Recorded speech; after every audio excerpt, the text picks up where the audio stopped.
मच्छीला भाव नाही, झिंग्याला किती भाव मच्छा नाही. काय 7 किलो 8 किलो सापडतात. मग त्याच्यात किती रोज भेटते तुला? कवा 500 कवा 400 शिकार आहे ती. आणि ते किती मच्छी पोटी एका मच्छी मागे किती भेटते? नाही, एका मच्छी मागे किलोवर 50 रुपये किलो भेटते.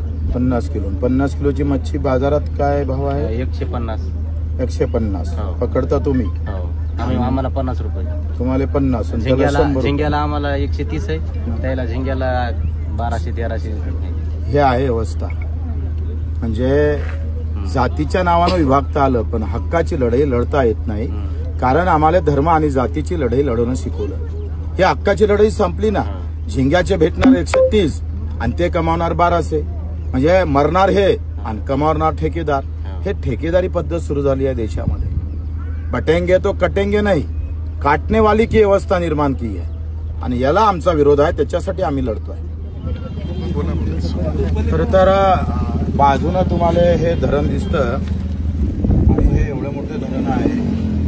याचे जे पाणी आलं ना, हे शेतकऱ्याच्या शेतातून आलेलं आहे. याचं नुकसान झालं तर आजूबाजूच्या लोकांना नुकसान होतं. जमिनी पण आजूबाजूच्या लोकांच्या गेल्या. पण या धरणावर मुंबईचा ठेकेदार मजा करतो, प्रचंड पैसे कमावतो. म्हणजे पहिले पाण्यावर आणि पाण्यावरचा धंदा हा भोई समाजाचा, कोळी समाजाचा यांचा होता. पण 75 वर्षात आम्ही काय घेतलं, काय मिळवलं, तर 75च्या वर्षामध्ये सरकार बदलून सगळे सरकार बदलवले आणि यांनी मच्छीमारच बदलून टाकला. याच्यावरचा धंदा करणारा माणूसच बदलून टाकला. छोटे छोटे मच्छीमार गायब करून टाकले.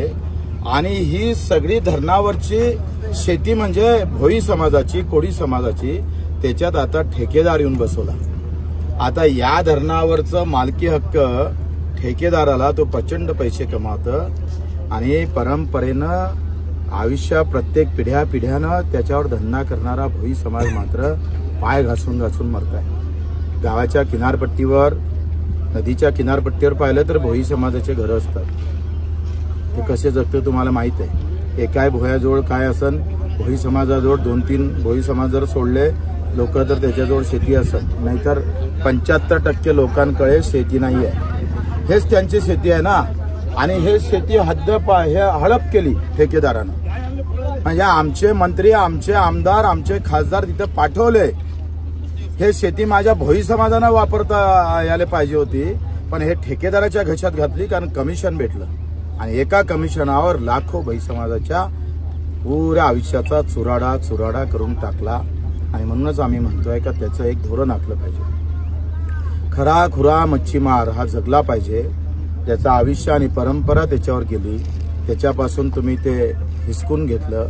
जसं आदिवासीपासून वन हिसकून घेतले, मेंढपाळापासून वन हिसकून घेतले, दूध उत्पादक शेतकऱ्यापासून दुधाचा सगळा सत्यानाश केला. आणि आम्ही पाहतोय करप्ट दूध बाजारात आलं.